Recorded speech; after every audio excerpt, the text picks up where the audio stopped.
ed è lo Spirito Santo, vivido treno. Basta! Però, ecco la no, ciao, Dio, tenga stretto lei. Kita dipanggil, kemudian roh jahat itu memanifestasi ke dalam fisik jemaat tersebut. Dan dalam manifestasi itu ya banyaklah kejadian, misalnya yang orang tubuhnya biasa-biasa aja itu tiba-tiba punya kekuatan super. Halo warga-wargi Jagat Sukmo, ketemu lagi dalam channel ini masih bersama gue Adit Pramudio. Kali ini gue kedatangan seorang tamu spesial. Kenapa spesial? Karena dia akan ngebahas tentang pelepasan. Kalau dalam agama Islam itu adalah ruqyah. Penasaran kan sama bintang tamunya? Dan gimana ceritanya? Jangan stop videonya atau terima resikonya.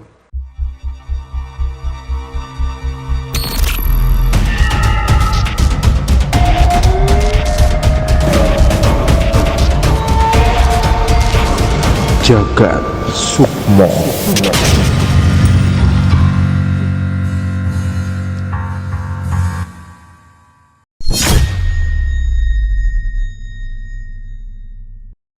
Halo, Halo. Kak. Dengan siapa? Dengan Ray. Ray. Iya. Ray, gimana ceritanya? Oke, jadi kalau jadi cerita saya, ini pengalaman saya dengar dari orang tua saya ya. Nah, jadi orang tua saya itu dulu tergabung dalam suatu gereja yang pelayanannya itu fokus ke pelepasan tadi, atau bahasa Inggrisnya exorcism ya. Nah, yang melakukan itu kan istilah eksorsis. Itu udah sering ya kalau jadi bahan film ya kalau kita lihat ya. Film Conjuring, The Pope dan lain The Pope, sebagainya. ya. Ya.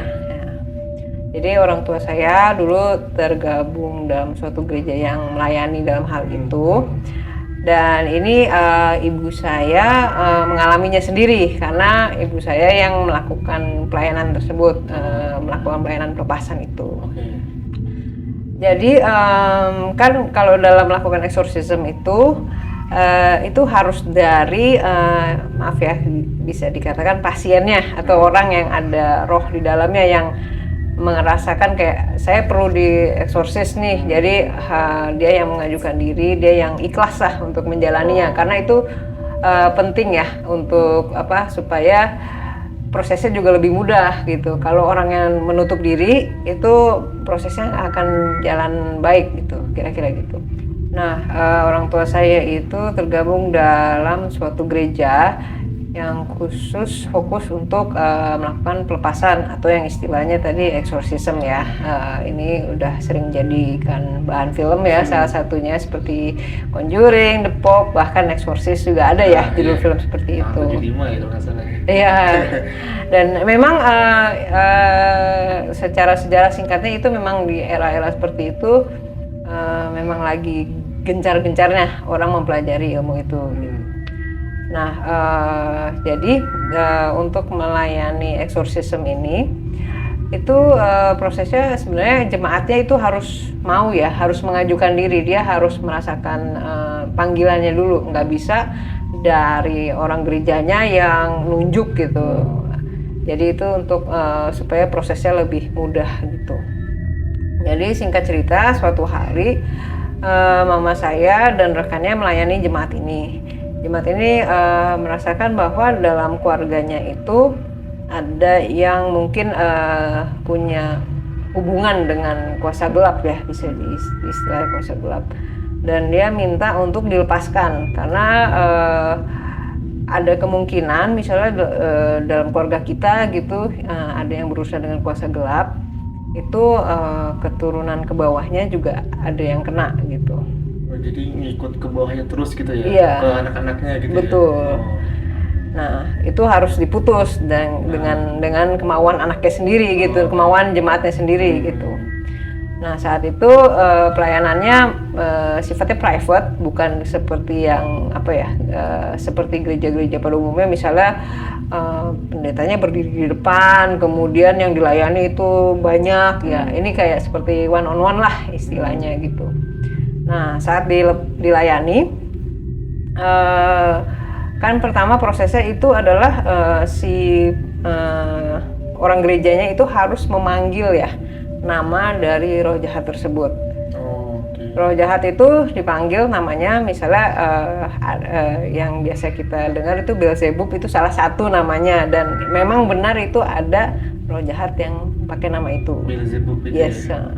Ada satu buku khusus untuk isinya nama-nama roh jahat yang mama saya punya gitu, almarhum mama saya punya. Oke. Nah, itu gunanya untuk supaya panggilan atau doanya itu sesuai target. Jadi yang dipanggil emang roh itu gitu. Jadi tidak sembarangan cuman memerintahkan untuk keluar, tapi tidak menyebutkan apa gitu, roh apa gitu. Oke. Singkat cerita dipanggil, kemudian roh jahat itu memanifestasi ke dalam fisik jemaat tersebut. Dan dalam manifestasi itu ya banyaklah kejadian, misalnya yang orang tubuhnya biasa-biasa aja itu tiba-tiba punya kekuatan super yang bisa angkat sofa ataupun berontak, ditahan nggak bisa. Itu emang benar, itu bukan cuman di film tapi memang kejadian nyata betul.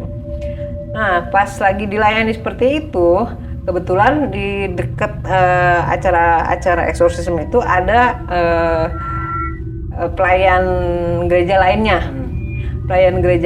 yang merasa ingin membantu karena ya mungkin niat baik ya, karena sudah mulai tidak terkendali, jadi dia berusaha untuk inisiatif. Sorry dipotong. Berarti waktu pelayanan itu ibu sendiri? Berdua. Berdua, ada rekannya. Iya. Biasanya pelayanan seperti itu ada 2 orang yang melayani gitu. Tapi tiba-tiba temen yang rekan yang lain datang gitu. Iya, ada orang ketiga yang datang gitu. Ada orang yang ikut join gitu.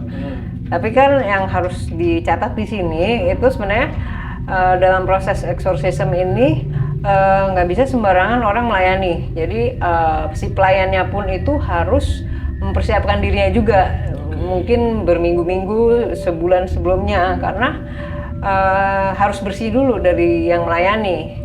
Kalau misalnya dia tidak bersih, dia tidak menyucikan diri, mempersiapkan diri, ya roh jahat yang ada di jemaat itu tahu kekosongan itu dan malah bisa nyerang balik. Nah, itulah yang terjadi dengan pelayan yang join ini, orang ketiga ini. Begitu udah mulai tidak terkendali, mulai manifestasinya kuat, dia tiba-tiba datang, tiba-tiba dia ikut baca-baca doa. Nah, jemaat ini tiba-tiba yang masih manifestasi ini menolehkan ya kepalanya gitu, menolehkan kepala ke orang ketiga ini. Kemudian ya menolehkan begini, langsung keluar suara, gue bunuh. Nah, maksudnya kalau misalnya memang balik lagi, kalau kamu nggak terlatih ya, terbiasa atau punya pelatihan yang khusus untuk eksorsisme ini, kamu nggak akan siap menghadapi apa yang akan terjadi atau kata-kata yang akan dikeluarkan oleh orang yang dilayani itu. Jadi memang orang kalau mau melakukan eksorsisme itu kan harus ya ada persiapan, ada pelatihannya, nggak bisa tiba-tiba gitu karena merasa ada itikat baik gitu. Karena ya itu mereka nggak akan expect apa yang akan diutarakan atau diucapkan sama jadi si dia jemaat. nggak bakal nyangka kejadiannya kan seperti apa gitu. Iya, dan mungkin ini agak ke supernatural sedikit ya. Jadi dalam ajaran Kristen itu dipercayai bahwa kalau misalnya kamu akan melakukan eksorsisme, kamu harus mendoakan dulu diri kamu, keluarga, terus kemudian keluarga yang di rumah, dan mungkin keluarga secara besar.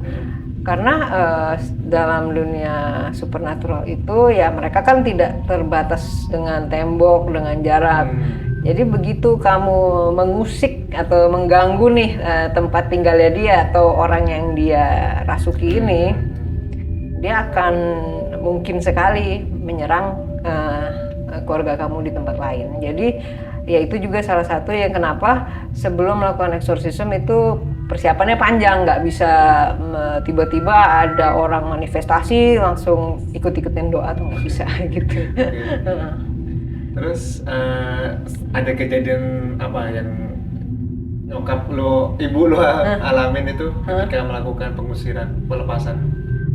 Sebenarnya banyak ya ceritanya ya selain itu. Cuman setelah yang kenapa beliau pernah menjelaskan ini ke saya gitu, menceritakan ini ke saya, sebenarnya penekanannya adalah ya jangan sembarangan kamu, walaupun kamu tahu itu orang kerasukan dan kamu merasa kamu ingin bantu, ya kamu harus bentengi diri kamu sendiri. Itu sebenarnya penekanannya dia di situ. Tapi setelah yang tadi yang orangnya bilang gue bunuh lo, itu rohnya berkomunikasi seperti itu, ya si orang ketiga ini mundur. Dia juga takut karena dia tidak siap menghadapi seperti itu gitu. Dia mundur dan kemudian ya proses eksorsisme itu berjalan seperti seharusnya gitu, dengan ya doa-doa yang Tapi waktu kejadian itu keadaan itu kacau nggak dengan si orang jamaah itu yang udah kemasukan lah? Oh, kacau pasti. Kacau. Tapi kan cuma ditangani sama 2 orang, ibu sama rekannya kan? Betul. Itu pada akhirnya gimana itu? Pada akhirnya ya pasti rohnya akan keluar ya. Emang karena itu emang tujuannya seperti itu gitu. Begitu rohnya berhasil dikeluarkan, terus kemudian ya orangnya kemudian didoakan supaya ada benteng ya, ada benteng.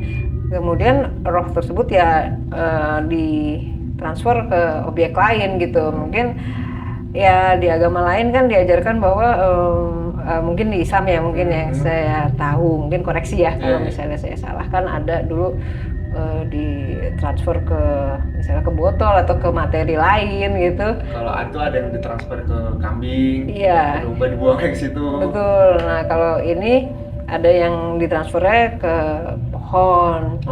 Nah ya setelah itu ya memang konselingnya harus jalan lagi gitu. Tapi setelah pelepasan itu, pelepasan ya? Iya, pelepasan. Pelepasan itu si jemaah itu kemasukan lagi nggak, atau ada gangguan lain nggak dari si iblis yang masukin ke dia itu?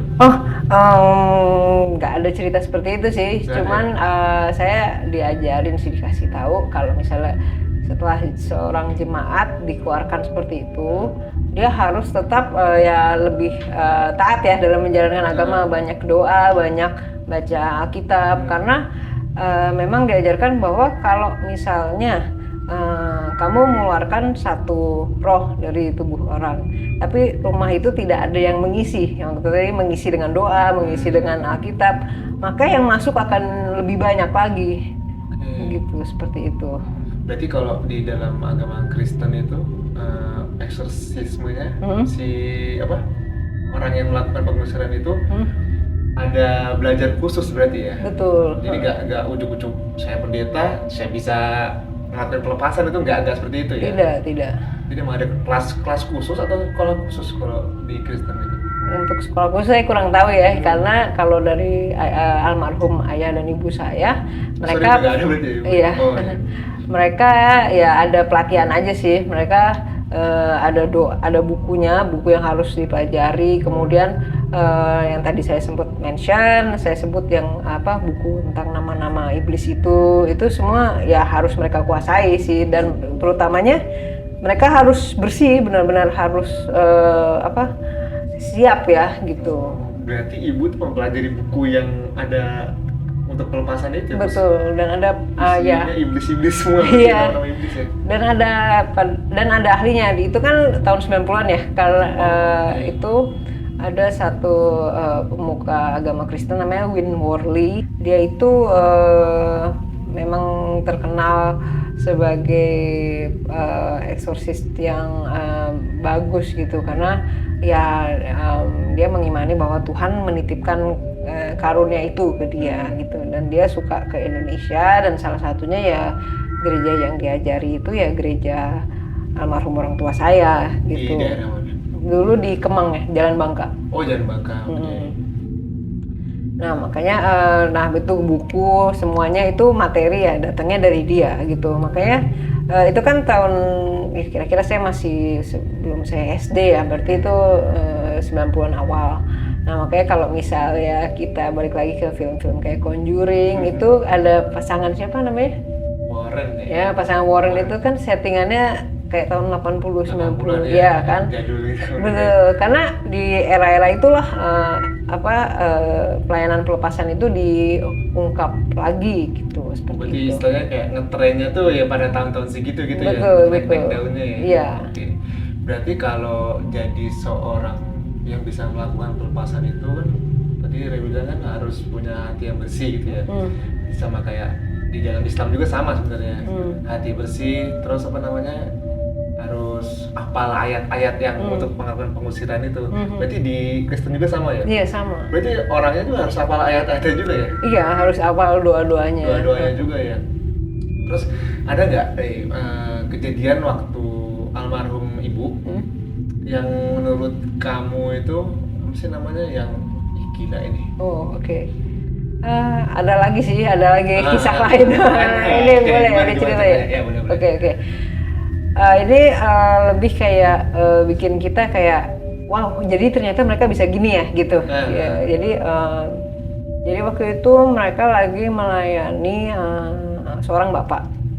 Bapak ini adalah karyawan dan pemiliknya atau bosnya ini diketahui bahwa dia suka menumbalkan karyawannya. Bapak yang sedang dilayani ini dia cerita gitu ke tim yang melayaninya dia bahwa setiap bulan atau setiap berapa periode itu ada aja karyawan dari bos ini yang meninggal, entah kecelakaan atau sakit, tapi selama beberapa waktu tuh ada satu meninggal gitu.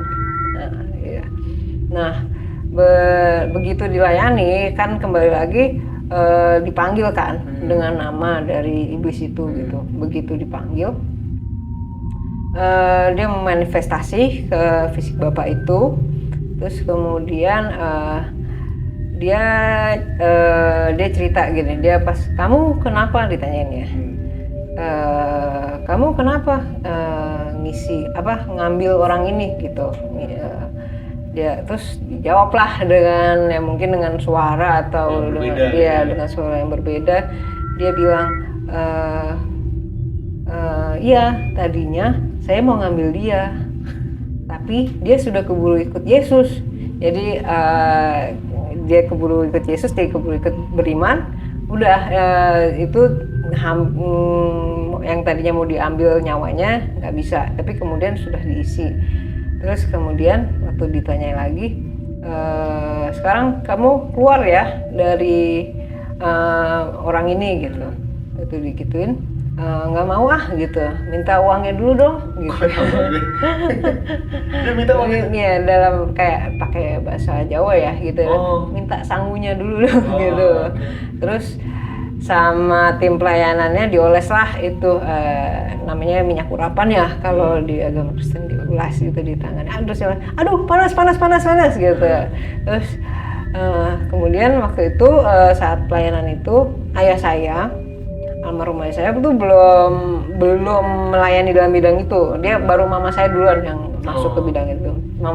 Ayah saya cuman ikut duduk di situ, ikut memperhatikan.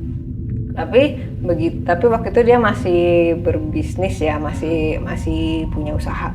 Jadi begitu mau dikeluarin lagi, si bapak ini yang sedang dilayani, dia nengok ke bapak saya. Terus dia nengok, dia lempar bantal gitu. Dia lempar kan karena lagi di sofa gitu, dilempar bantal ke bapak saya. Terus yang ngisi itu bilang, lu ikut gua, ntar gue bikin lu kaya. Berarti apa tuh jadi kayak ngabdi setan. Iya, ikut gue bikin lu kaya gitu. Terus habis itu ya diurapin lagi sama minyak urapan. Terus si roh ini bilang ya udah panas, gue pergi. Terus dia si bapak ini dalam kondisi manifestasi itu dia goyang-goyang seperti ini. Terus itu kenapa itu? Ya nggak tahu sih kalau itu kenapa. Gue yang pergi. Terus habis itu ya udah, habis itu bisa hilang. Itu cerita kedua saya. Oke, ada lagi nggak cerita dari almarhum nyokap yang tentang pelepasan yang menurut Udah itu, selain tadi tumbal itu, yang serem-serem. Kalau serem nggak ada sih kayaknya. Justru malah nggak serem ya? Malah nggak serem, cuma malah Nggak nyangka ya? Iya, nggak nyangka ya. Kenapa bisa seperti itu gitu ya? Iya, sebenarnya kadang orang mikir ya mungkin orang berpikir langsung wah serem nih atau apa ya, kebanyakan di film gitu digambarkan seperti horor banget, tapi begitu sebenarnya dijalani oleh orang yang Perasaan itu. kejadian nyatanya ya kadang yang ngeliatnya ya biasa aja gitu. Sama kayak proses ruqyah di Islam ya.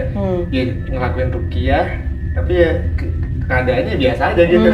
Paling mentok-mentok kesurupan. Untuk kesurupan dibacain ayat selesai. Lagi ya. Ya ada lagi Rey. Ya nanti cerita lagi ya kalau masih ingat. Oke, berarti cukup segini aja ya Iya. dari Rey. Ya. Oke teman-teman, sekian dulu video kali ini dari Rey. Kalau teman-teman punya cerita horor, cerita yang menurut teman-teman itu layak diceritakan tentang keseramannya, teman-teman bisa DM ke Instagram kita atau komentar di YouTube kita. Nanti akan kita undang datang ke sini dan kita ngobrol seru-seruan horor bareng. Sampai jumpa teman-teman.